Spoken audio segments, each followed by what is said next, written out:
do seu abogado, de letrado, claro, van a prestar declaración con asistencia xurídica. Exactamente. Esta figura como é exactamente, Pepe Freire? A de investigado, sí. a de investigado era o antigo imputado. Claro, pero é unha imputación que fai a Comisaría de Policía, que logo tendrá que pasar a disposición judicial e será o xuez, en definitiva, o que ao final diga se efectivamente hai indicios racionales de que se cometeu un feito delitivo en base ás probas que a policía poña á súa disposición ou non. Hombre, neste caso concreto non é un caso aillado. Aquí a colaboración, cando se fixo a intervención donte, dou por sentado, e coido que así é, de que tanto a Fiscalía como o xulgado, aínda que as investigacións estaba declarado secreto, estaban ao corriente de todo iso. Claro, porque evidentemente o desencadenante de todo isto, lembremos unha vez máis, é que nas últimas semanas ou meses, como apuntabas ti, Natalia, en unha información en Pontevedra Viva, vense desenrolando unha investigación a partires da reapertura das dilixencias por orden xudicial, e ese coñecemento do que se está a realizar é moi estreito, moi reducido, de Fiscalía, un grupo de policías e pouco máis. E pouco máis.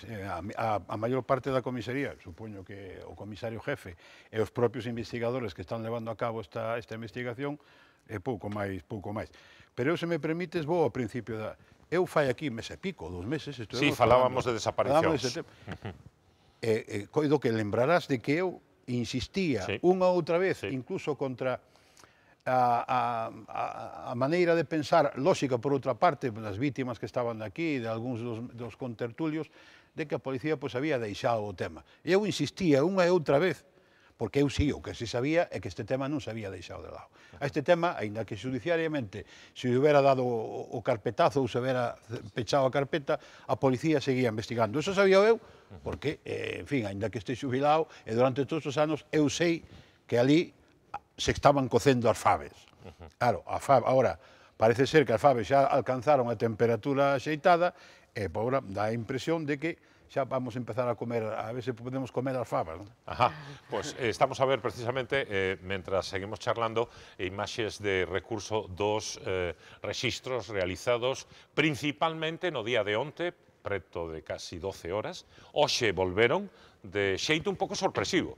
E de feito, comentábamos antes en maquillaxe que ambos os dous, que estivechedes allí un montón, unha chea de horas, igual que os meus compañeiros de Canal Rías Baixas que fixeron esa cobertura, Nacho Limetre, Silvana, etc., que chamou moito a atención que en un momento dado levantaron o campamento, dito así de un xeito absolutamente coloquial, e non quedou nin siquiera un precinto, ni nada, e que hubo oportunidade de acercarse, mirar, etc. E hoxe volven. Un pouco extraño, non?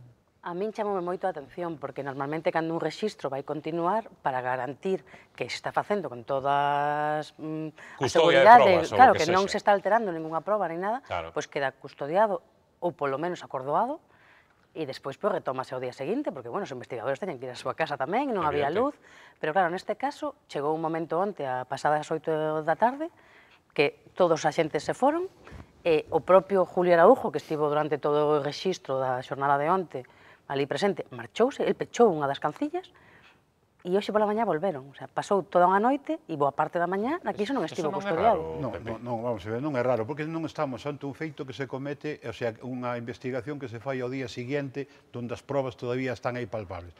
Onte, seguramente, eu falo de hipótese, como é lógico, seguramente colleron todo aquilo que lles interesaba.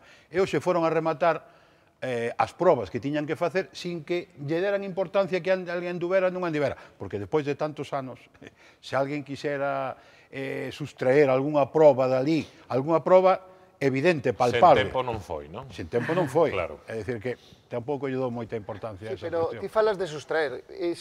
Sustraer ou manipular... Non, pero se te poño o contrario, aportar unha proba. Podese poñer a proba ali, pero xa non estaba onte. Pero se foron a sitios distintos. Onte foi o día en que realmente se revisou toda aquela zona onde realmente se colleron aquelas cuestións, aquelas probas que podían ser, a mellor equivocáronse e deixaron algunha que non... Pero aquelas probas que evidentemente podían valer para afianzar, ollo, non que lle deran indicios de algo, non, afianzar o que eles xa teñen investigado. Sí, porque aí quería ir eu, precisamente. De seguido oímos escoitar e ver o que decía unhas declaracións hai un momentiño a irmá de Sonia, Mari Carmen Iglesias. Pero antes, que pode ser? É difícil sabelo, pero imaginamos que é algo de fuste, de importancia, que ten de novo a policía, a investigación policial para convencer, persuadir a xuíza titular do número 3 de Pontevedra, especializado en violencia contra a muller, para reabrir de novo o sumario, porque este, sen dúbida, un feito tan chamativo como o rexistro de onte e de hoxe. Pode ser que, claro, isto había... A policía ten que haber posto encima da mesa da Alguna xuíza proba máis para que eso se pudera abrir. Algo convincente. Algo convincente que ao mellor non nos dá o resultado apetecible. É posible que non sexa así. O sea, eu tampouco quero ahora lanzar as campanas ao voo e dicir, no, estamos xa na resolución final do asunto, non? Pero que ao mellor isto, con algo que suceda, ao mellor dentro de medio mes ou dentro de outro mes, pode darnos a solución final ao problema. Que pensades vos? É que é moi complicado, non temos todas as pezas do Evidente, puzzle. claro. É moi complicado. Pasamos a facer hipótese. Claro, facendo hipótesis, eu creo que no 2010 nunca pensaríamos nós estar no 2018 sin resolver este caso. Entón, son moitos anos. Facer as probas pasou tamén moito tempo para elas. Non tedes. Non hai un cadáver, non hai un cadáver. Evidente, cando non hai cadáver complica moito. Bueno, pero hai que aclarar que isto non está investigado por ningún tipo de homicidio, ni nada, está por unha detención ilegal. Claro. Sí, hoxe se falaban de desaparición. Claro, non hai ningún tipo, mellor tampouco fai falta un cadáver, pero eu sí que creo que algo ten que haber novo que dera esta volta, porque a propia xuíza foi a que pedira o arquivo da causa, que chegou o arquivo definitivo dunha audiencia provincial porque hubo un recurso da Fiscalía e da Familia, pero a propia xuíza que quixo pechalo no ano 2015, agora pediu abrilo. Por algo lle tuvo que poñer encima da mesa a Policía Nacional para que quixera. Ao mellor non é nada contundente e dentro de 15 días se pecha outra vez. O pode que non conduza... A mí non me gusta a palabra que se pecha outra vez. A policía non vai pechar nada. O sea, a xuíza pechou que foi un procedimento, pero a policía non vai pechar nada. Recalco 40.000 veces porque xo fixen aquí na última ocasión. E salín aquí un pouco mosqueado porque non había o ambiente aquí neste plató como a policía non, aparte cando xa viñamos dun éxito pletórico e apoteósico do caso de Diana, en fin, vendido a bombo e platillo, que a policía parece que quedaba. Non, a policía non deixou de traballar desde entonces por unha cuestión moi sencilla, porque é unha espiña que a policía de Pontevedra ten clavada aí dentro. Esa espiña temos que arrincala e sacala. Logo botarlle un pouco de mercromina e que cure, pero primeiro temos que sacar a espiña. Imos a escoitar que decía, hai un intre, Carmen Iglesias, Mari Carmen Iglesias, irmá de Sonia Iglesias, a noso compañeiro Dani García, no informativo que nos precede, miraron un cebo, un pequeno resumo das declaracións que íntegramente ofrecemos de seguido e que, ademais, producíronse tamén gravadas esta tarde antes de que ela coñecera, igual que nós, o que vai a pasar dentro dun rato en comisaría con esa declaración Xulio Araujo e o seu irmá, e tamén pendentes do que poda acontecer en algún outro eido desta investigación. Imos coa entrevista. No ano 2010, Sonia Iglesias desaparecía sen deixar rastro. A súa causa quedou arquivada no ano 2015. Agora, 3 anos despois, esa causa volveu a reabrirse. Estamos coa súa irmá, con Mari Carmen Iglesias. Mari Carmen, antes de nada, moitísimas grazas por atender a Canal Rías Baixas. O primeiro que che quería preguntar é como estades? Bueno, esperanzados de que todo isto ao final nos leve a bo término. Vos agardabades que 3 anos despois de que se pechase esa causa se volvese a reabrir por fin? Non, de feito foi toda unha sorpresa. Enterámonos polos medios de que había un rexistro nunha casa en São Mauro, que é propiedade da familia de Julio Araujo. Posteriormente puxémonos en contacto coa nosa abogada, a cal confirmou chamando á Policía Nacional e nos volveu a devolver a chamada confirmándonos que sí, que se estaba levando a cabo ese rexistro, pero non supemos nada ata que os medios nos informaron. Segundo algunhas fontes, esa causa estaba reaberta xa dende había tempo, pero a Xustiza non volo notificou en ningún momento, non? A causa xa levaba, parece ser, aberta bastante tempo, non é así? Bueno, eso sabémolo polos medios. Nos, a nivel oficial, non sabemos nada, ni nos sabíamos que estaba reaberta, o que han salido no que saliu nos medios e que a causa está aberta, o que pasa que se declara todo secreto. Entonces, ni nos sabíamos nós, nin creo que o sabía nin a familia, nin nadie. Con a apertura da causa, entendo que se abre unha nova etapa de esperanza para vos, para botar luz sobre o paradoiro da túa irmá. Sí, efectivamente, volvense a abrir novas esperanzas para poder saber algo en relación coa súa desaparición, e esperamos que, despois do rexistro que se fixo ayer, que ademais foi bastante exhaustivo polo que din os vosos compañeiros, esperamos que eso teña un bo resultado. Agora o que cabe é esperar, ser prudentes e a ver que pasa. Neses rexistros de onte, Julio Araujo estivo en todo momento acompañando as forzas da orde. Moitos agardaban que saíse dese rexistros esposado, detido. Non sei se vos tamén agardades iso, porque mantedes o que decides dende o primeiro momento, non que el foi o asasino da túa irmán. Bueno, nos esperábamos iso, pero iso onte non se dou. El creo que acudiu a ese rexistro, según din compañeiros vosos da prensa, que en calidade de copropietario desa casa. Si nos gustaría que finalmente se acabase atopando o corpo da miña irmá, e logo a xusticia sería que ante a cal tendrían que rendir contra o culpable ou culpables. Nós seguimos pensando o mesmo que pensábamos dende o principio, en que el sabe moito máis do que di, pero bueno, a policía será que ten que buscar as probas e a xusticia facerlle pagar os culpables. Credes que agora por fin si poderá sair a verdade á luz e que el cumprirá a súa condena polo presunto asasinato da túa irmá? Bueno, tenemos que agardar e esperar a ver que resultados dan o rexistro que fixeron onte e as cantidades de cousas que sacaron da casa, que non sabemos tampouco cales son, ni para que sirven. Entón habrá que agardar a ver que pasa, en nuns días pois saberémolo. Queríache preguntar tamén polo fillo da parella, o fillo en común de Sonia e de Julio, un pouco saber cal é a súa situación, porque, bueno, teño entendido que ten sobre 16 anos aproximadamente, e non sei cal é agora mesmo a súa relación co seu pai. Non sei se nos podrías falar un pouquiño deste tema. Sí, o meu sobrinho no momento da desaparición da súa nai tiña 8 ou 9 anos, agora mesmo ten 16, é un adolescente, pero non suele falar de nada relacionado coa súa nai, entendo que porque é un tema moi doloroso, e bueno, é un adolescente introvertido, que nin falamos deste tema, sobre todo por eso, porque é un tema moi doloroso. Durante toda a semana vive co seu pai, e os fins de semana suele visitar aos meus pais, o sea, os seus avós. Eso levase facendo así ao largo destes 7 anos e medio, é unha especie de acordo que temos entre ambas familias, e síguese mantendo a día de hoxe. Recentemente tivemos o caso de Diana Quer. Ti crees que ese tipo de casos tan mediáticos, non, como foi o de Diana, como é o da túa irmán, que un tira polo outro, que a raíz dun caso tan mediático, pois a investigación volveu tomar forza no caso da desaparición da túa irmán?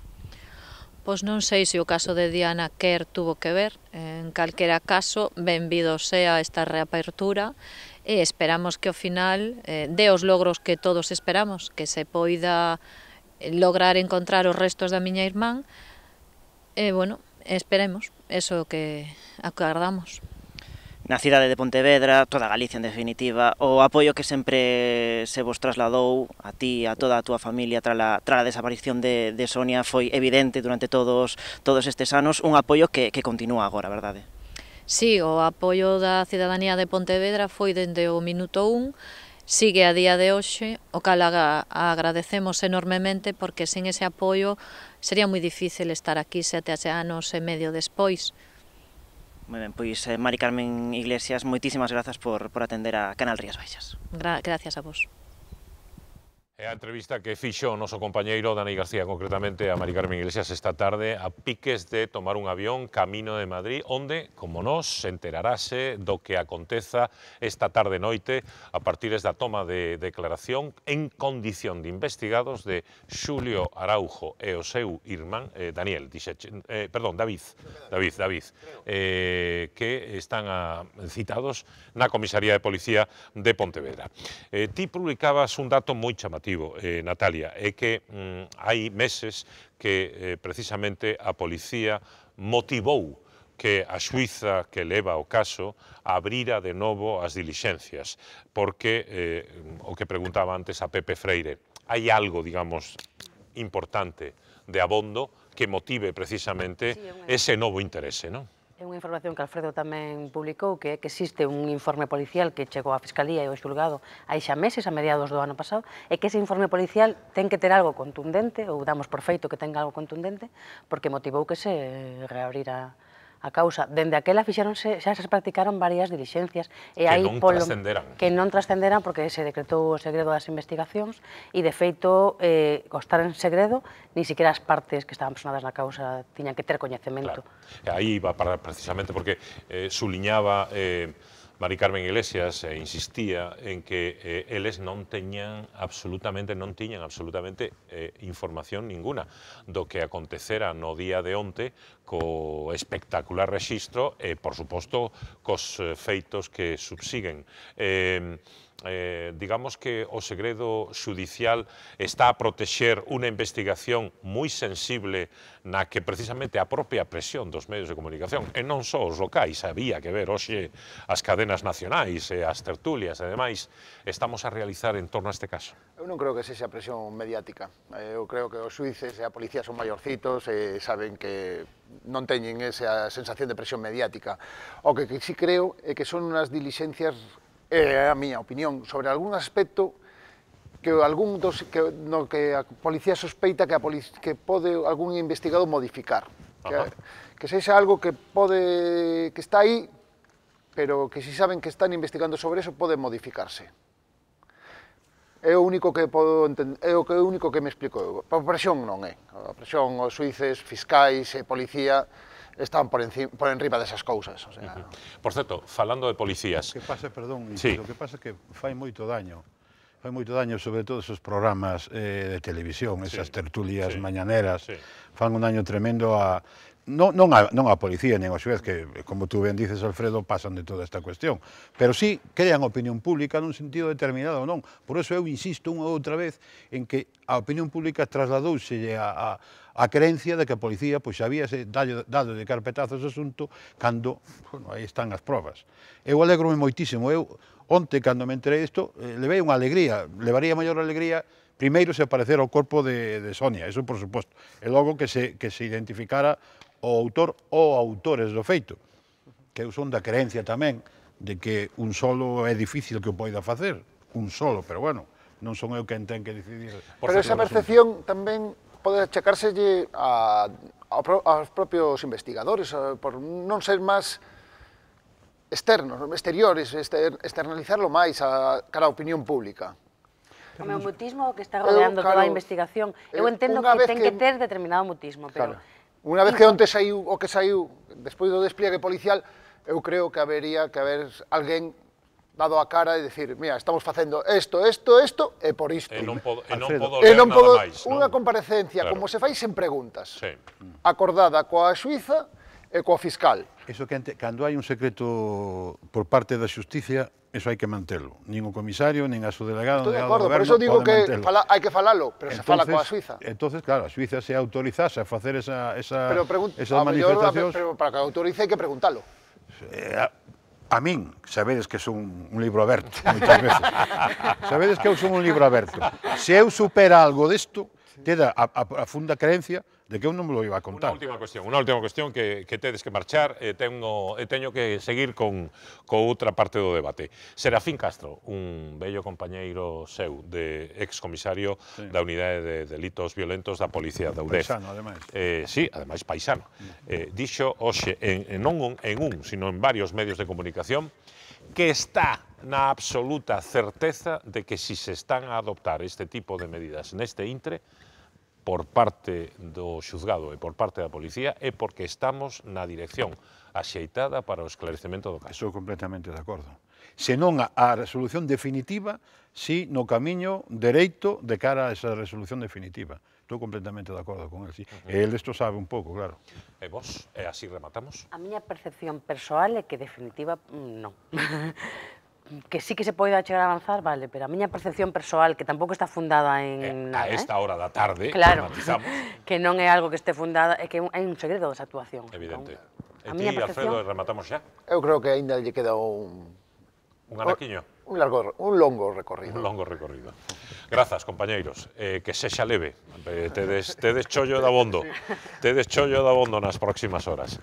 Moitísimas grazas, como sempre, Pepe Freire, por estar aquí connosco, alumbrarnos coa túa sabiduría e experiencia. E a todos vos, enseguida, voltamos aquí en Contrastes. Hoxe o segundo e o terceiro bloque xa dedicados ao asunto que inicialmente convocaba este programa de hoxe, a folga de funcionarios judiciais, pero claro, antes tiñamos que falar necesariamente deste outro asunto tan trascendente na opinión pública pontevedresa. De seguido volvemos.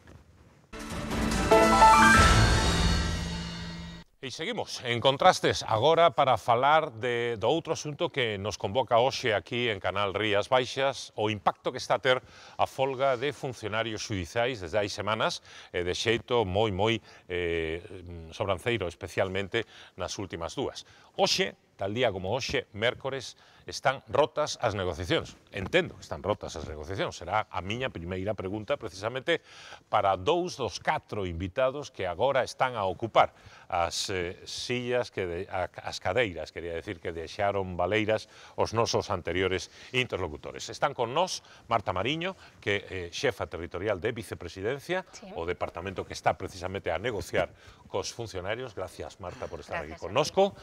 José Nilo Fernández, dun dos sindicatos funcionario judicial e un dos sindicatos, representante, quero decir, dun dos sindicatos que están precisamente no comité de folga, concretamente SPJ Uso. Que tal, Nilo, como estás? Benvido. Hola, boa tarde. Grazas tamén por estar aquí connosco. E dous representantes profesionais de dous sectores, precisamente, que están tamén como unha meirande parte dos cidadáns que tiveran algún asunto pendente en xuzgados ou en rexistros nestes últimos días, e ambos os dous tamén están, supoño, a ter as súas consecuencias no ámbito profesional. Son Pedro San Juan, vicedecano do Colexio de Procuradores de Pontevedra, benvido, grazas por estar aquí connosco. Muchas gracias. E Alberto Lastres, que é abogado e membro da Xunta de Goberno, concretamente, chama moitísimo a atención, deputado segundo, algún día explicarán vostedes por que esa denominación. Bueno, membro da Xunta de Goberno do Colexio de Abogados de Pontevedra. Con os 4 imos falar precisamente no segundo e terceiro bloque deste Contrastes de hoxe, deste impacto da folga de funcionarios judiciais. O primeiro, antes que nada, pregunta para a Administración e os traballadores. A esta hora da tarde do mércores, día 21, siguen rotas as negociacións? Están rachadas as negociacións? Ou se está a falar en algún sitio en Santiago de Compostela, Pontevedra ou algún outro naquiño de Galicia? Bueno, o primeiro que entendo que creo que debo decir é basicamente que pola parte da Administración as negociacións se manteñen postas en riba da mesa a disposición dos sindicatos. A oferta, sí. Que son os sindicatos os que neste trámite de negociación se levantan da mesa e rachan tanto non solamente coa oferta que parece que está en conflicto, senón co resto das propostas que sí que parece que, se queremos miralo dende un punto de vista constructivo, sí que parece que están xa preparadas para chegar a bo porto. É dicir, que non hai negociación neste intre e o que está vostede a suliñar é que a culpa de que non haxa esa negociación, de que non continúe, sería dos representantes laborais. Porque son eles os que se levantan da mesa. Señor Fernández. Bueno, eu quero empezar dicindo que mal empezamos este debate e cando xa empezamos con medias verdades e non con mentiras. Eso quere decir que os sindicatos estamos dispostos a negociar e, bueno, aquí mismo invito a Administración a fixar unha data para negociar, non para manipular a información, que é o que intenta facer a Administración. Explico isto. Onte estuvemos, non sei, unhas 10 horas negociando, entre comillas. Llevan un cheo de horas. Antonte, outras 10 horas. Sí. Pero todo eso é de cara á galería. de cara a galería no sentido de que a Administración non ten ninguna intención de negociar. A súa única intención é manipular a opinión pública e decir que somos nós os que non queremos negociar. Eso pasou realmente, Marta non estaba ali, pero os seus compañeiros, como terá, non dudo que está ben informada, dixéronnos textualmente que eles non iban a sair. E por que non iban a sair? Porque non querían dar a cara a opinión pública, porque sabían que estaban as cámaras esperándoos para facer a foto. Nos dixemos que queríamos negociar e non nos íbamos a levantar. Vostedes culpan da situación, Tom, digamos, o componente político da negociación, o vicepresidente, o director xeral de Xustiza, entende que é unha cuestión de índole política, e non técnica, ou non de, non sei, de detalles, de números. Bueno, eu chegado a este punto debo de culpar da situación, empezando por o señor Feijóo, seguindo por o conselleiro de Xustiza e vicepresidente, o señor Rueda, porque entendo que o conflito está chegando a un momento xa moi delicado para a cidadanía.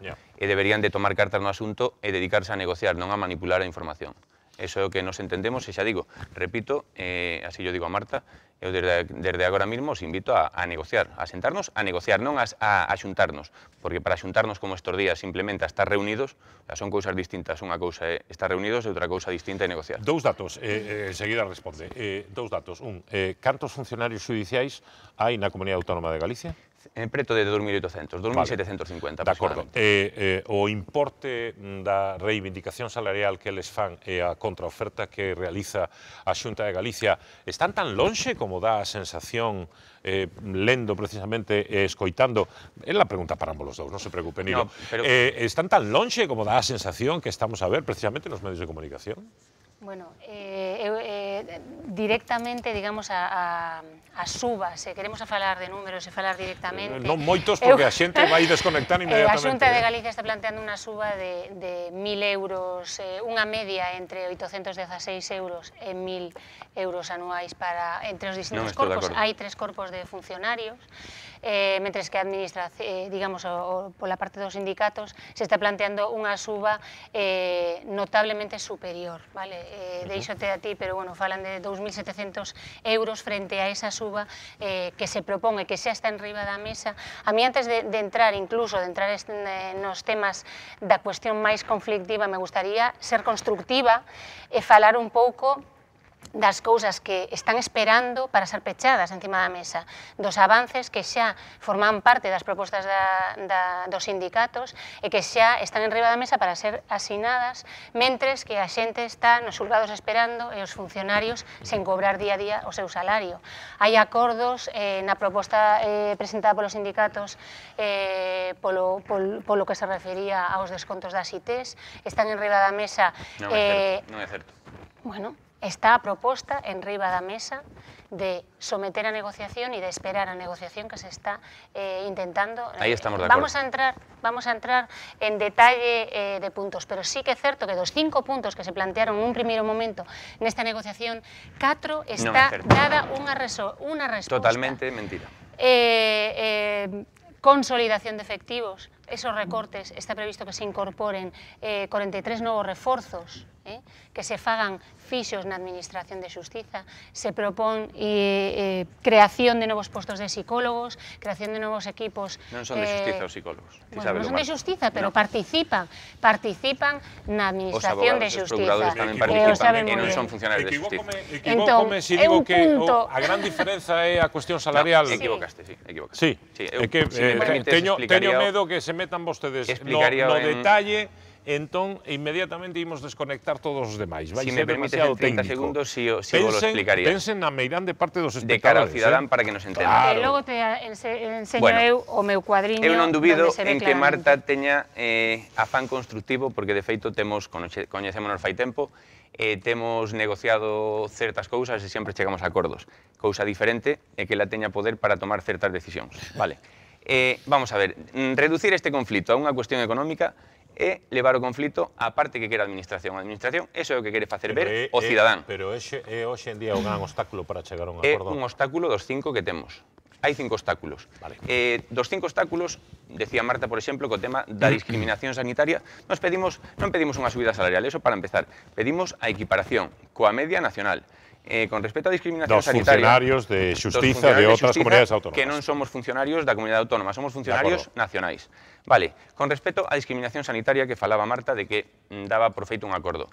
Ben é certo que a Administración nas mesas dá por feito que en Madrid, no Ministerio de Facenda, se vai a resolver ese tema como moito no mes de marzo. Pero non é menos certo, Marta non estaba ali, pero bueno, estaba Juanjo, director xeral de Xustiza, o director xeral de Función Pública, etc., que nesa mesma mesa eu lle dixen que si eles o teñen tan claro que se vai a solucionar en Madrid no Ministerio de Facenda, que nos deran un compromiso por escrito de que nos equiparaban, que é o que pedimos, equiparación, co territorio ministerio, con Aragón, con Navarra ou con calquera desas comunidades autónomas que non sufren descontos do 50% do seu soldo por estar enfermos. Nos pagamos por estar enfermos. Eso é o que chaman vostedes discriminación sanitaria. Eso é a discriminación sanitaria. Que non teñen, por outro lado, os nosos compañeiros de traballo, que son os xuíces, os fiscais, os letrados da Administración de Xusticia, nin os propios compañeiros de Navarra, Aragón e o territorio ministerio. Dase ademais a circunstancia, isto entende perfectamente o cidadán que sufre todos os días as consecuencias do mal funcionamento da xustiza, por eso que as nosas reivindicacións, si as conseguimos, repercutirán no beneficio nun servicio público da xustiza de calidade. En Galicia, aparte de descontársenos por as baixas, eu recoñezo que a Administración se preocupa por os nosos recursos públicos. Explico esta afirmación. A Xunta de Galicia, aparte de descontarnos o 50% do noso salario, non cubre a maioría das baixas. Eso Marta non creo que me vaya a negar, non as cubre, pois durante un tempo mínimo, durante un mes, nunca se cubren. O sea que aforran doblemente cartos. Cando nos incorporamos a traballar dunha enfermedade, dunha gripe, por exemplo, ademais de ter o montón de papel esperando por nós, pois a Administración descontou o noso soldo e por encima non cubriu esa praza. Vale. Entón, bueno, pois, eso creo que é evidente que é unha discriminación sanitaria. Bueno, a ver, o tema das, agora acabas de decir, digamos que estamos a falar con xente que sabemos que son funcionarios de xustiza, hai xente que non é funcionario de xustiza e hai unha afirmación que a mí me parece un pouco peligrosa cando dis que se desconta o 50% do salario, cando estás enfermo. Os funcionarios de xustiza na administración da nosa comunidade autónoma son funcionarios traspasados, transferidos, digamos que é unha... Eso tampouco é así. Se están suxeitos... Eu son funcionario da administración da Xunta de Galicia, eu son funcionario da Xunta de Galicia, e a min me descontan, vale? A mí me paga a Xunta de Galicia, a ti quen te paga, Nilo? Vamos a ver, explico. Vale, os salarios que se descontan cando unha persona está enferma con arreglo a unha disposición en un decreto de ITES no que se regula as situacións de baixa médica, se desconta un 50% ata o terceiro día, despois un 75% e despois o 100%, o sea, non se desconta nada. Digamos que afectan a todos os funcionarios da administración da Comunidade Autónoma Galega, incluídos os funcionarios de xustiza, a quen lles paga a Caixa Única da Comunidade Autónoma, de onde salen todos os recursos, porque este aumento salarial que estades a solicitar, que eu, cando ti me digas como moderador, podemos facer un comparativo de como está agora en riba da mesa a proposta e que supón ese incremento... Vexo que as directrices son enfocar o tema no tema económico. Bueno, as directrices é que o que basicamente... Podo meterme nas outras melloras que se plantean nos outros acordos que están encima da mesa, que non son esos 5, e que son dos que solamente queda o aumento dunha parte dos salarios. Teño a sensación de que se entramos en ese debate vai ser interminable, imos reproducir aquí unha mesa de negociación e a meirande parte non nos imos enterar absolutamente de nada. Enseguida entramos na cuestión económica, pero permítanme un pouquiño de oxíxeno, verdade? Porque senón é todo imposible.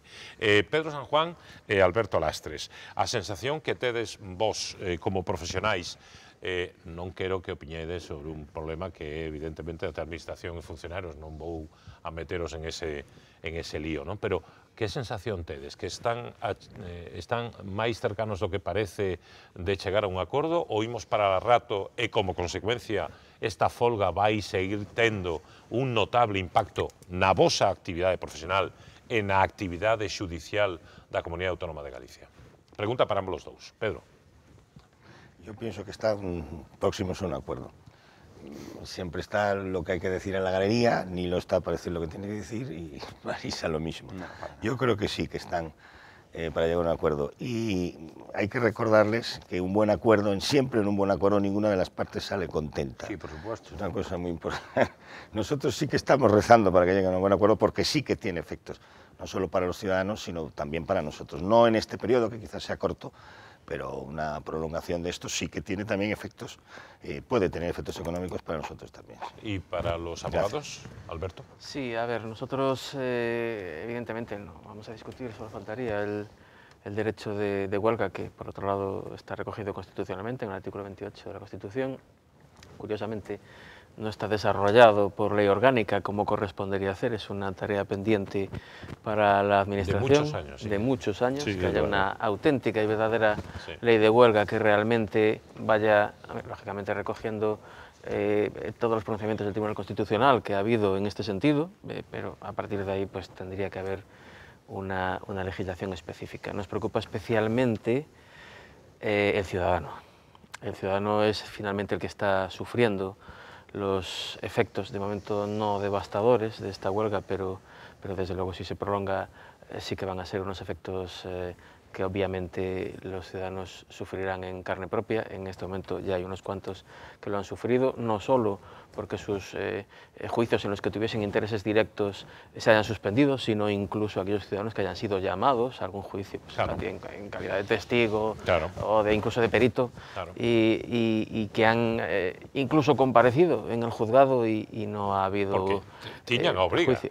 Claro, no, tiñan a obriga de compareceron sabedores de que probablemente non habería. Claro, e non se lles puido pois comunicar esa suspensión previamente. Isto é pois evidentemente é un quebranto. Debo decir que o Consello de Abogacía Galega, que é o órgano que aglutina os 7 colexios de abogados galegos, xa pois publicou unha nota de prensa no sentido pois de apelando a que as partes se entendan, facendo ver esta obviedade que é o quebranto que está supoñendo para os cidadáns. Despois, se queres, falamos tamén do quebranto que supón para os profesionais, pero penso que no primeiro lugar temos que falar dos cidadáns e dende logo, pois, animando as partes a que o conflicto sexa o máis curto posible e que a solución, como decía moi ben Pedro antes, pois sexa a que mellor pois acolla as pretensións de ambas partes. Por certo, José, Nilo, cantos días exactamente levamos de folga? Porque a folga, digamos, foi intermitente inicialmente, agora é continuada, correcto? Bueno, antes da folga intermitente houve moitos avisos a centos de escritos presentados para negociar. Logo houve 3 avisos que foron 3 días soltos de folga para intentar negociar. Foi imposible, a Xunta solo se sentou con nós, que non a negociar, a reunirse, despois de estar nunha folga indefinida que empezamos o día 7 de febreiro. Vale, o sea que levamos... Por lo tanto, levamos 2 semanas. Exactamente. Isto, como ben decía Alberto, ten unha repercusión grande para o cidadán, nos somos conscientes delo. Tamén decimos que somos responsables, aínda que a Administración intente poñernos a opinión pública en contra, e que nadie dubide que os servicios mínimos establecidos, a pesar de que foron autoimpostos e son excesivos, vanse a cumplir e nadie vai a quedar con algo urxente sin facer, sin ninguna duda. Tamén é certo, e eso tamén temos que destacalo, que os funcionarios tamén estamos a facer un grande esforzo. Eu traía aquí, entre outras cousas, a miña última nómina, por exemplo, onde temos uns descontos de entre 70 e 90 euros diarios por estar de folga. Estos nos tempos que corren, onde moitas familias dependen dun único soldo, pois hai familias que xa están a pasar mal por esta situación, pero non se trata de cartos, non se trata de discriminación sanitaria, trátase de dignidade. E a dignidade, con esta xunta xa perdemos fai tempo, pero Antonte, por exemplo, o director xeral de Función Pública, traspasou todas as barreiras dicindo expresións como se non estades a gusto concursada de outra comunidade autónoma, expresións como que estaban a facer un gran negocio que a nosa folga, aforrando moitos cartos, e, bueno, por eso, fulminantemente, pedimos tanto a súa dimisión como que o apartaran desta negociación. Evidentemente, a estas alturas, non vou pedir a dimisión de Marta porque creo que non procede, pero sí a do conselleiro, a do director xeral, Juan José Martín Álvarez, e a da subdirectora tamén, a de María Dolores Sáenz. Van quedar sin interlocutores na mesa. Bueno, si nos queremos interlocutores válidos en este caso, considero que ningún deles, o señor Rueda non teño o placer de coñecelo porque nunca dou a cara, leva 9 anos como conselleiro de Xustiza, non o coñecemos. Eu sempre digo, o ministro, por exemplo, a nivel nacional, séntase cos sindicatos. Aquí o señor Rueda nunca se sentou con nós, nunca. Ninguna vez, nin este conflito. Enseguida volvemos ao asunto económico que di vostede que non é o único, pero que teño a sensación de que é a madre Anaído Cordeiro. Pero antes que eso, Marta, o impacto que está a ter a folga na actividade xudicial, como se valora desde a perspectiva precisamente da vicepresidencia da Xunta de Galicia? A ver, o importante, non podemos deixar de mirar o que está pasando, non? Evidentemente, nos desde a Administración o que intentamos é fixar servicios mínimos.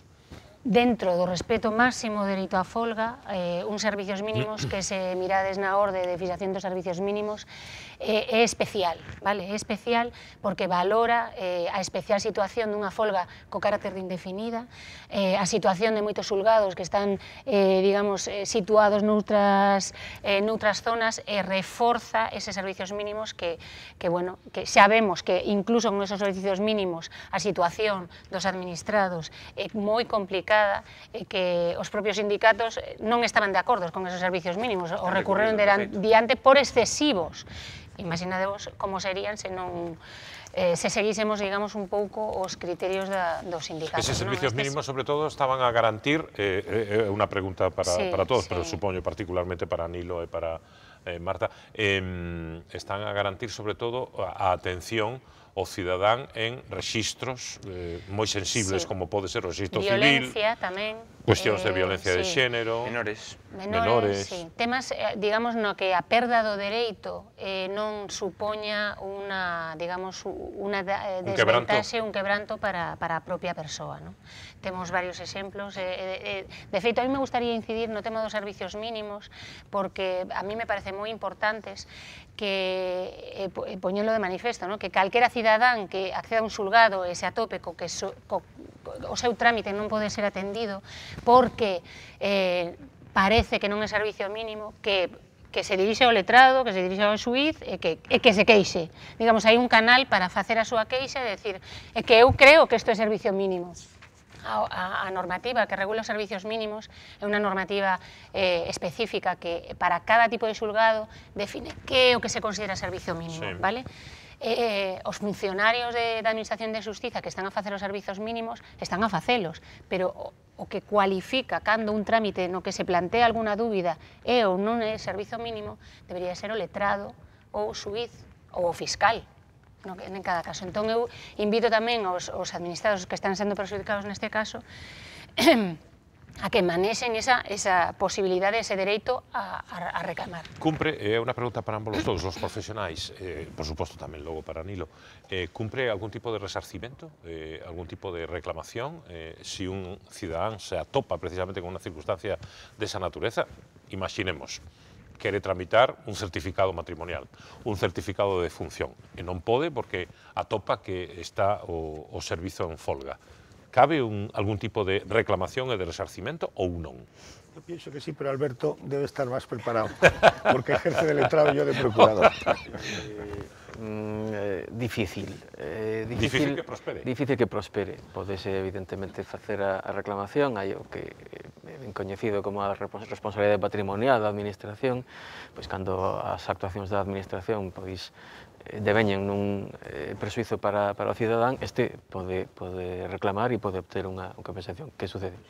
Que aquí, pois, obviamente, a Administración alegaría que non é a súa responsabilidade, sino que é responsabilidade de terceiras persoas.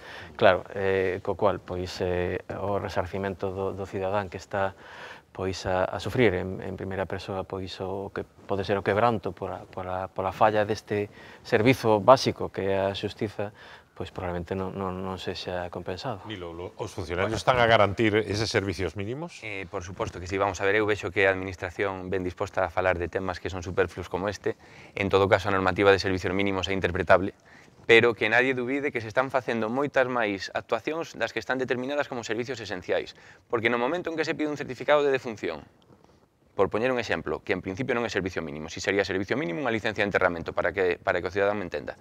Se o funcionario de turno, o 95% dos funcionarios, lle explicas o motivo por o que che urxe, sin ninguna dúbida que cho vai a entregar, aínda que normativamente sea dubidoso que sea servicios mínimos. E así está a pasar cas fes de vida. O tema das fes de vida que se está falando moito a nivel prensa, vamos a ver, unha fe de vida entregaxe a un notario, pero para ir ao notario tes que levar cartos na carteira. Entón, na maioría dos registros civiles, aínda que é interpretable, porque a normativa de servicios mínimos evidentemente non detalla todo o que pode pasar no día a día dun xulgado, é interpretable, no 95% dos registros civis galegos estás entregando as fes de vida. Entón, bueno, creo que con isto, creo que ese debate sobre os servicios mínimos, creo que xa podemos saltar e pasar a temas que considero máis importantes. Os servicios mínimos están recurridos, son abusivos dun 40-45%. Vale, de acordo, Nilo, pero permítame que modere o debate. Perdón. Non pasa nada. Imos falar da cuestión salarial que é, sen dúbida, moi importante, pero como é un tema que vai levar tempo, quedan exactamente minuto e 9 segundos para rematar o primeiro bloque, deixo para o último, vale? De acordo. De seguido abordaremos aquí, ganamos este tempo e abordaremos aquí, en contrastes, ese último ángulo precisamente desta folga dos funcionarios judiciais. Ata agora mesmo. E seguimos en contrastes, entramos no terceiro e último bloque, quería decir, deste programa de hoxe. No primeiro falábamos do novo xiro que ten a investigación do caso Sonia Iglesias, e no segundo, e tamén aquí no terceiro, estamos a falar do impacto que está a ter a folga de funcionarios judiciais que cumpre xa 2 semanas como folga indefinida, ademais dos paros anteriores que se registraron entre os traballadores deste sector. Decía vostede, José Nilo Fernández, representante de SPJ Uso, que son preto de 2.500 2.800, pero bueno, quero decir que eu hoxe estou aquí non representando o sindicato mayoritario que é SPJ Uso, estou representando os 2.800 traballadores que ti estabas mencionando. Fantástico. Os 2.800 traballadores, que suba salarial queren exactamente? Bueno, vamos a entrar no terreo da Xunta. Imos entrar no terreo dos cartos, que é o importante. Na último amago de negociación, porque non houve negociación real, nos pedimos unha equiparación salarial que non aumento, que se traduciría en 100 euros no ano 2018 para cada traballador mensualmente, cando está a falar de 100 euros. Lineais, eso, bueno, ten unha explicación que logo vola 100 euros para o ano 2018, 75 para o 19 e 50 para o 2020. Os sindicatos somos conscientes de que negociar implica, en certos momentos, pois ter que ceder, en parte, evidentemente. Nos o que queremos é unha equiparación coa media nacional. Coa media nacional, que eso implica que o complemento autonómico en Galicia está establecido por orden do 2010. No 2010 estábamos por encima da mitad da táboa. A día de hoxe somos a última comunidade autónoma en complemento autonómico.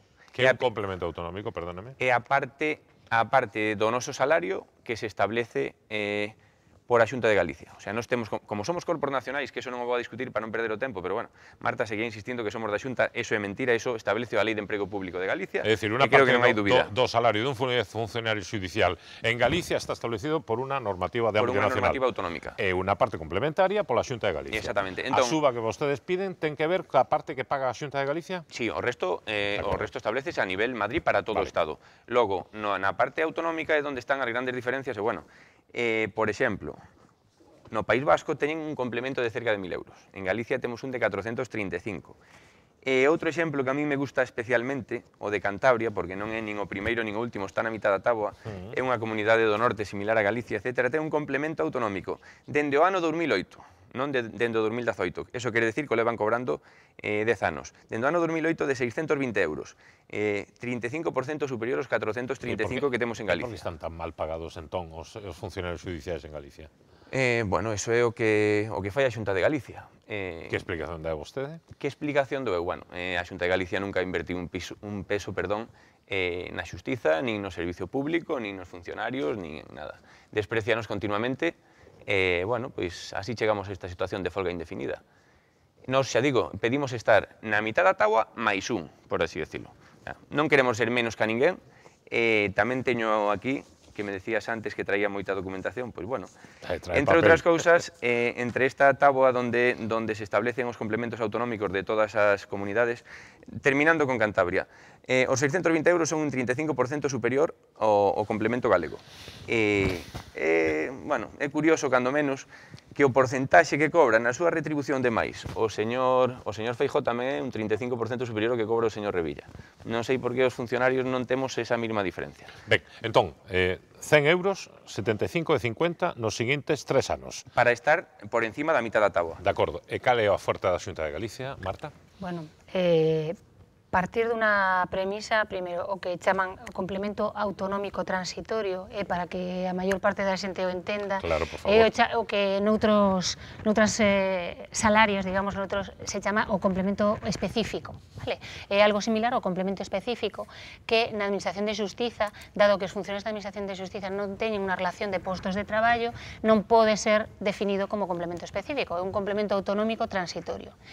En segundo lugar, o complemento autonómico transitorio, que chamaremos CAT, non é o que paga a Xunta paga todo o salario, vale? O que pasa que o importe das retribuciones que non son complemento autonómico transitorio, productividade e gratificaciones extraordinarias, veñen definidas polo Estado. Estas tres tipos de retribución, entre os cais está o complemento autonómico, os define a Xunta, vale? A proposta da Xunta ven limitada por unha norma, vale? De maneira que a Xunta non se ve imposibilitada legalmente, vale? Para aumentar máis do previsto na lei de presupostos. Vale? A oferta que fai a Xunta e que se di e que ademais é público notorio que é a oferta que plantea e que pon encima da mesa e que non pode modificar, non pode facer nada no ano 2018, empeza no ano 2019. En Madrid, para que vostedes non sepan, a Comunidade Autónoma de Madrid aprobou un aumento salarial similar ao que eles están pedidos e está recurrido. Recurriu, non sei, está recurrido. Porque é ilegal, vai contra unha norma que impide un incremento por encima dun tanto por ciento fixado na lei de presupostos. En Asturias todavía non está recurrida, pero en este caso, tendo un abogado e un procurador, todos sabemos, ademais, que os recursos unhas veces gañanse e outros pérdense. O que si é certo, e non me vas a discutir, é que en Asturias, en Madrid, se está cobrando con efectos xaneiro de 2018, en Asturias 163 euros de subida, e en Madrid, pois de memoria ahora non o sei, pero podo che dar o dato. Bueno, paso a darvos información da oferta. Con respecto, perdón, solo unha aclaración. En eso sí que dixeches unha grande verdade. O complemento autonómico transitorio ou complemento específico, como dixeches, o complemento específico chámase nas autonomías onde hai a nova oficina judicial. Algo que é un progreso para a Administración de Xustiza e para o Servicio Público. En Galicia, como non se invirte un peso na xustiza, nin a temos, nin a vamos a ter, por o que se ve. E somos das poucas comunidades tamén que non a temos. Está en curso. Cal é a oferta económica da Xunta? Se propón unha subida de 90, 76 e 68 euros a partir do 2019. Porque no 2019... No, a ver. 19... No, esa cantidad é mentira totalmente. A ver, deixamos que fale. Déixame falar. Vamos a ver, eu quero falar de números, vale? De números. E de datas. A partir do 2019, vale? A suba ata o 2020, vale? Vai ser progresiva, dentro da propia responsabilidade da Administración. A Administración da Comunidade Autónoma non pode facer unha suba irresponsable e ilegal, según o criterio da Xunta, tal como acabo de decir, porque non está permitida polos presupostos, vale? Non sei por que permiten aos políticos a subida do 7,5% que foi 2 anos consecutivos. Marte, ti sábelo. A ver, agora mesmo, efectivamente, o complemento autonómico que reciben os funcionarios da Administración está en 430, creo que son 435 euros, e 9,80 de productividade. Ben, a oferta da Xunta é unha suba diferente para cada corpo, vale?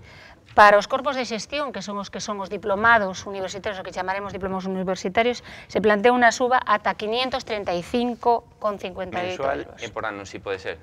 E que así engañamos o cidadán que está escoitando este programa. O comité de folga o que plantea é unha suba de 670 euros. Para o ano 2020. Ata o ano 2020, unha suba para o ano 2020, para o 2018 cero, para o 19 unha media de 38 euros. Bien. Sona moi distinto decir 1.000 euros a decir 38 euros. Bien. Eu estou a falar da proposta que está encima da mesa, 38 euros para o ano 2019, 38 para o 2020. E que provoca o levantamento dos sindicatos da mesa. É unha proposta que está encima da mesa. No, levantámonos por 5 puntos, non por un punto solo económico. Por suposto que nós tamén queremos cartos, non nos dá vergoña decir que un dos problemas é o económico. Bueno, se me deixa rematar... Exacto, ten que rematar ela, e teño a sensación que estamos deixando atrás claramente a audiencia que non vai poder seguir. Por favor. Os xestores, a oferta de administración implicaría unha suba de 1.080 euros por ano, os tramitadores 912 e os de auxilio 816 euros ao ano, sobre o seu salario. O sea, isto é o complemento que se engade o salario que xa teñen, evidentemente, é a suba que se propón, e que está encima da mesa e que provoca esta situación. Bueno, entrar no detalle dos números dos corpos, dos sectores e tal, me parece que vai a ser tremendo para a audiencia, moi complicado, pero eu teño a sensación de que non están tan distantes, perdón, teño a sensación de que os números non están tan lonxanos Nos pedimos cartos, pero pedimos máis cousas, volvo a repetir. Claro, pero eu teño lido, correxame se me equivoco, que había un principio de acordo no que atinxe os restantes puntos. No, mentira, totalmente, falso. Por exemplo, na discriminación das sustitucións, que é unha discriminación que ten certo punto económico tamén, nese punto non hai ningún avance. A administración filtra que hai un avance, pero non hai ningún avance porque non hai nada por escrito. Que é discriminación das sustitucións. Eso significa... Estamos a preguntarnos, ese señor, esa señora, máis eu. Para o cidadán, para que me entenda, na administración de xustiza somos 3 corpos, non entran os psicólogos, como antes dixo Marta, ela sabe perfectamente, 3 corpos que son xestores, tramitadores e auxilios. Cando un funcionario do corpo de auxilio ou de tramitación fai unha sustitución nun corpo superior, hai unha premisa básica que di que a mesmo traballo, mesmo salario. O sea, se este sustituye a este, teñen que pagar como este. Pois eso, o único sitio onde non se fai en Galicia. As diferencias, si son de 250 euros, para que me entenda o cidadán, páganselle 30 euros. Eso acontece habitualmente ou solamente... Eso solo pasa en Galicia no ámbito da xustiza. Quero decir que como dixo, un tramitador sustitúa a un funcionario de rango superior. Eso ocurre habitualmente? Eso ocurre habitualmente, sí. Por qué? Ocurre habitualmente porque nos interesan igual esas plazas dende o punto de vista de que en Galicia, como se amortizan plazas, como non se crean plazas, etc., hai moitos funcionarios, e, por exemplo, aquí en Pontevedra, en Santiago, etc., hai funcionarios de Ourense. Se lle dan unha plaza en Ourense, aínda que lle quiten 100 euros todos os meses, vai na coller igual, porque gana en calidade de vida. Pero non quere decir que sea normal que estemos discriminados nese sentido cando en todo o país se paga mesmo traballo, mesmo salario. Non é normal. Eu creo que eso entendeu calquera. Vale, con respecto de que a Xunta de Galicia paga todo o salario, é mentira, Marta, ti sábelo, veñen partidas presupuestarias para a Xunta de Galicia para pagar os funcionarios de xustiza que somos corpos nacionais. Con respecto das cantidades, bueno, a Administración empeñase en falar de cifras anuais no ano 2020. Nos estamos no ano 2018. Estamos falando de que outras comunidades autónomas teñen acordos do ano 2008, 2009, 2005, etc. Eso quere decir que levan moitos anos cobrando esas cantidades. Tamén estamos falando de que a única comunidade autónoma, a única de todo o país, que tuvo unhos descontos, este é un documento que Marta coñecerá igual que a min, que tuvo unhos descontos de entre 3.000 euros e 823,12 euros durante os últimos 4 anos foi Galicia. Supostamente o señor Feijóo pideunos un esforzo porque estábamos en crise. No ano 2012 foi un esforzo a nivel nacional para todos os funcionarios, pero no ano 2013, 14, 15 e 16, ese esforzo só se nos pideu aos funcionarios galegos. Que non estamos pedindo recuperar esas cantidades, porque sabemos que é inviable, pero estamos pedindo que nesta táboa salarial de comunidades autónomas, que son 13, non 17 neste caso, nin 19, como a veces a Xunta fai unhas contas un pouco raras para que lle cadren as súas contas, pois pedimos estar na mitad por encima da mitad. Cada día de folga, por certo, ten desconto? Sí, por suposto. Canto de unha media de entre 70 e 90 euros. Hai peto para aguantar tanto tempo? É que isto está chegando un momento... Sí, está a falar vostede de dignidade. De dignidade, e os funcionarios están dispostos, se teñen que ir a pedir para comer, pero non están dispostos a dar o brazo a torcer. Si somos de Champions, como di, é unha expresión que todos coñecemos do señor Feijóo, en termos económicos di que Galicia é de Champions League. De Champions League, en canto aos salarios, pois neste caso non teño o da delegada territorial de Marta, pero, por exemplo, teño aquí un documento que, bueno, isto está publicado oficialmente, o presidente da Xunta de Galicia, o 5º presidente con máis retribucións, o conselleiro de Xustiza, o mesmo, con as diferencias tremendas, xa digo, o director xeral de Xustiza, Juan José Martín, tamén, en cambio, os funcionarios de Xustiza temos que ser os últimos, pois non creemos que sexa o máis recomendable. Entón, bueno, non houve outra opción que chegar a esta folga indefinida para reivindicar esos 5 puntos. Vamos a chegar ata o final. A Xunta está xogando as súas cartas, que son a de divide e vencerás, a de dar cifras anuais, como agora acaba de facer Marta, que supoño que traería unhas instruccións ben claras de dar cifras anuais, para que o cidadán pense que os funcionarios de xustiza vamos sobrados e rechazamos cantidades que son, evidentemente, pois, bueno, incluso nos comparan cos parados, etc. Vamos a ver, evidentemente, que estamos mellor que un parado ou que moitos pensionistas, pero eso non quere decir... Bueno, simplemente me gustaría reiterarme un pouco na mellora que supón a oferta da administración. Evidentemente é un esforzo e non quero deixar de decir que os funcionarios de xustiza, por suposto que non merecen menos que o resto dos funcionarios, como a min ou como aos meus compañeros que traballan na Xunta. Digamos que a proposta que propón a administración é unha proposta responsable, pretende non superar, responsable porque non quere incurrir nunha ilegalidade de responder á presión dos sindicatos pois facendo unha suba da que va a sair da mesma caixa da que cobran os médicos, os profesores e o resto dos funcionarios. Quero indicar que digamos, a posición con esta oferta, a posición dos funcionarios de xustiza sube por encima de comunidades como Cataluña, como a Rioja e como Aragón, evoluciona nun sentido importante. Eu creo que, como decía antes Pedro, en Cataluña están negociando. Vamos en bo camiño para chegar a un acordo. E entendo que polo ben de todos deberíamos de chegar a un acordo. Non debería de ser un obstáculo. Estou persuadido de que a semana que ven están vostedes de novo negociando e chegando a un acordo, pero bueno, verémolo. Será cuestión de tempo. Os sindicatos queremos e os traballadores queremos chegar a un acordo, pero evidentemente eu se firmo un acordo como que nos propón a Xunta de Galicia, mañá non podo entrar nun xulgado porque me corren a paus. E non estou disposto a eso. Non, evidentemente, pero bueno, veremos cal é a evolución do conflicto. Mentras tanto, confiemos en que sexa cedo cando se resolva.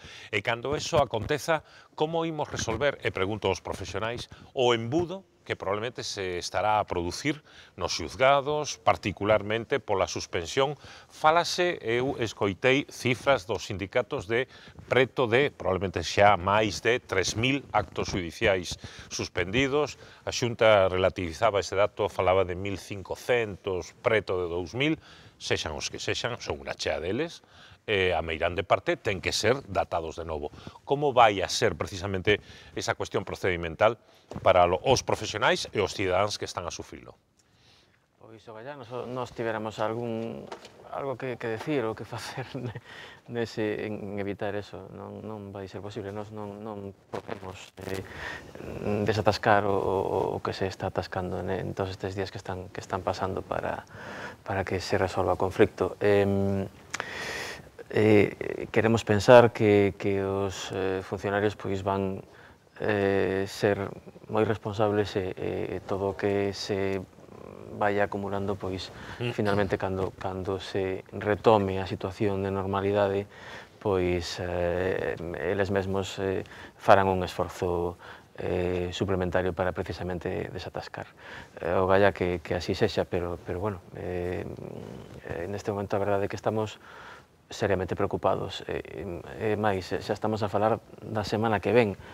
Estamos a mércores. Isto non se podería solucionar de mañá ou pasado. Xa estamos a falar de que non vai haber outra nova reunión ata a semana que ven. Estamos preocupados. Estamos seriamente preocupados por iso. Sí, que o sabe, que igual non o sabe. Probablemente. Os procuradores? Yo pienso que la cosa no va a ser tan problemática, por lo menos mientras no dure tanto la huelga. Veamos, en cuanto a los juicios que se han suspendido hay que volver a señalarlos. Por suerte o por desgracia hay juicios que, vamos, por suerte, hay juicios que se van suspendiendo simplemente porque desisten las partes. Eso es intercalar. La agenda la tiene el letrado, normalmente su señoría el juez, y es el que determina cuáles y cuándo se van a señalar cada juicio. Eso sí es problemático en algunos juzgados, porque llevan años para vistas y tal. Pero el tema de los escritos no me preocupa tanto, porque si es verdad que la huelga es tal como se dice que es, y si es verdad que no están trabajando, no se está produciendo papel. Esto no es un 1 de septiembre, de agosto, que siguen trabajando en agosto y recibes todo el 1 de septiembre. No, eso no va a pasar. No va a haber el día que se incorporen ese tremendo. Sí tendrán porque es verdad también, y eso es así, justo antes de la huelga trabajaron como demonios. Yo recibí tanto como el 1 de agosto, el día 7, me parece que fue el día 7.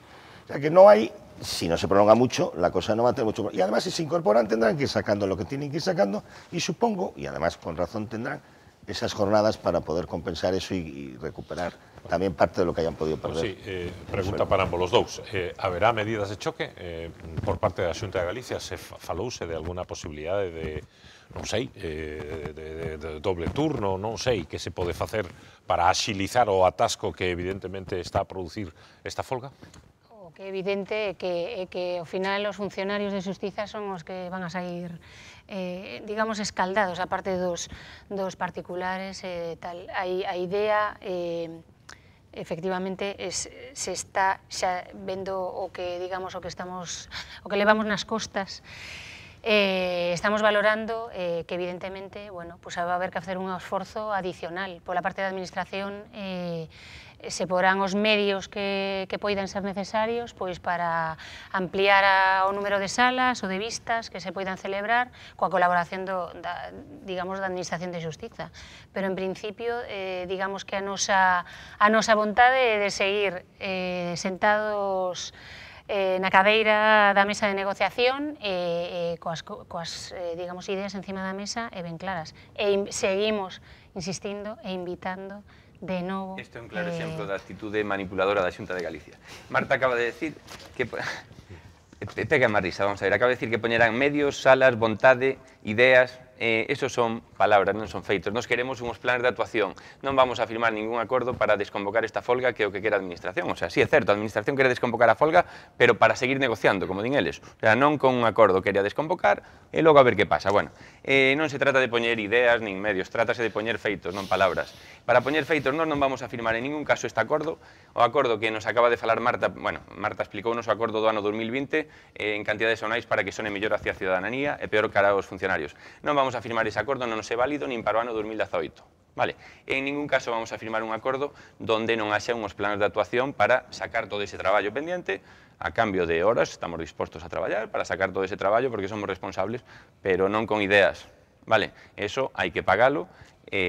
Vamos a intentar negociar, si queredes negociar, como estás dicindo, que, bueno, ata o de agora non foi así, vamos a intentar negociar tamén a forma de sacar ese traballo mediante planes de actuación e eliminar os descontos que estamos a sufrir os traballadores da Xustiza Galega. Eso é negociar. Por certo, falaba vostede de que da sensación que ten os procuradores, por exemplo, o 1 de setembro, despois do mes de vacacións judiciais. Económicamente está a ser como é o mes de agosto precisamente para os bufetes e para os despachos de procuradores? Leín en algún medio de comunicación que, en fin, claro, a falta de actos judiciais ten unha repercusión nas minutas e ten unha repercusión, evidentemente, nos ingresos. Nótase entre os procuradores e nótase entre os abogados? Sí, a ver, evidentemente, pois, ainda estamos nunha fase curta, un período curto de tempo, pero evidentemente sí. O certo que a grande parte dos profesionais, neste caso, pois, cobramos cando o asunto remata. E o asunto non está rematado ata que temos a sentenza nas nosas mans e ya explicamos ao cliente. Neste momento non se están a notificar sentenzas, nin autos, nin diligencias, nin providencias, ninguna comunicación prácticamente dos xulgados. Por lo tanto, pois evidentemente non rematan os asuntos e non os podemos cobrar. Si é certo que en algúns casos pois cobranse adiantos de honorarios ou provisións de fondos, pero non é precisamente na maior parte dos casos, co cual pois aínda que, insisto, neste momento pois é unha situación a que aínda lle podemos facer frente, o certo é que pois os profesionais tamén estamos preocupados por a repercusión que pode ter, evidentemente, neste sentido. Acontece o mesmo para os procuradores? Coincido plenamente con Alberto. Todavía ha pasado poquito tiempo, es una cosa que no se nota, pero bueno, se va a notar si la cosa continúa. E os cidadáns, os clientes, están cabreados, están alporizados? ¿Chegan queixas? Sí, claro, evidentemente sí. eles saben como nós, grazas aos medios de comunicación, pois cal é a situación na que nos atopamos. Pero claro, a famosa frase de que hai do meu, evidentemente, pois o cidadán que ten un asunto no xulgado, incluso en algúns casos nos que pois antes da folga se notificou unha sentenza ou incluso se notificou pois que hai unha cantidade depositada no xulgado pois para facer un pago, pois neste caso pois o cliente pode chegar a preguntar e vale, eses cartos están aí, cando os vou recibir, teño dereito a recibilos, cando vai ser.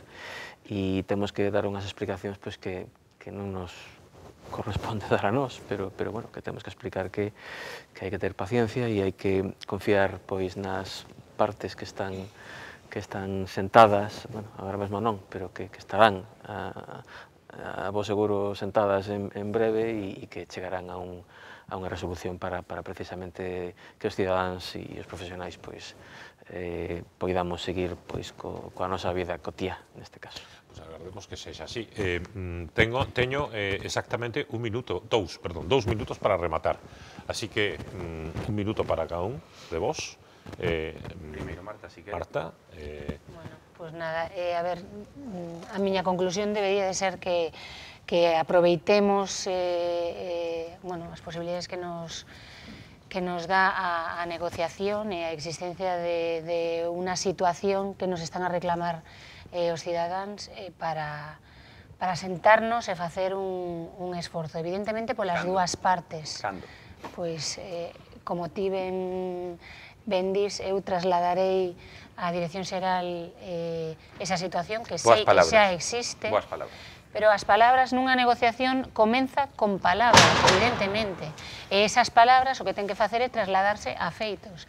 Hai un papel escrito, cunas cantidades, cunas cuestións enriba da mesa das que os funcionarios poderían empezar a disfrutar en canto se empezase a pechar acordos, que non hai ninguna posibilidade porque non nos sentamos na mesa, porque non hai. Esa é a miña invitación e unha chamada á responsabilidade de todos. Bien, bueno, xa digo, son boas palabras, nos queremos unha data para non sentarnos, para negociar de verdade, non a temos. Seguimos unidos os 7 sindicatos, cos 2.800 traballadores, non nos van a separar, e a súa táctica divide vencerás, por eso eles ofertan, por exemplo, cantidades non lineais, cando en Galicia sempre tuvemos un complemento lineal, queren dividir os traballadores, ofertan cantidades non lineais. Non nos van a dividir nin os sindicatos nin os traballadores. Estamos dispostos a chegar ata o final. No ano 1996, fai 22 anos, transferirnos as competencias de xustiza, como ben dixo antes Marta. Levamos calados 22 anos. Agora mesmo estamos así, atas narices. E estamos dispostos a chegar ata o final. Eso sí, nos queremos negociar, cando queiran, sentarémonos con eles, esperemos, xa digo, que sexa para negociar, pero non vamos a aceptar ningún caramelo como da paternidade ou da maternidade, etcétera, que Marta sabe do que falo, e creo que o tempo non me dá para explicarlo. Non dá para máis, pero estou absolutamente seguro, persuadido, de que ambos os dous van a tomar un café dentro dun anaquiño aquí na cafetería do Pazo da Cultura e vai a comenzar de novo, ou a recomenzar, ou a retomar a negociación. Estou seguro que esta charlada aquí de hoxe, este debate de hoxe aquí en Contrastes, tivo un efecto, agardo, que terapéutico e de aproximación entre as partes. E os demais aguantamos como bonamente pudimos, evidentemente esta chea de números e demais. Pedro San Juan, Alberto Lastres, moitísimas grazas aos dous pola vosa paciencia tamén.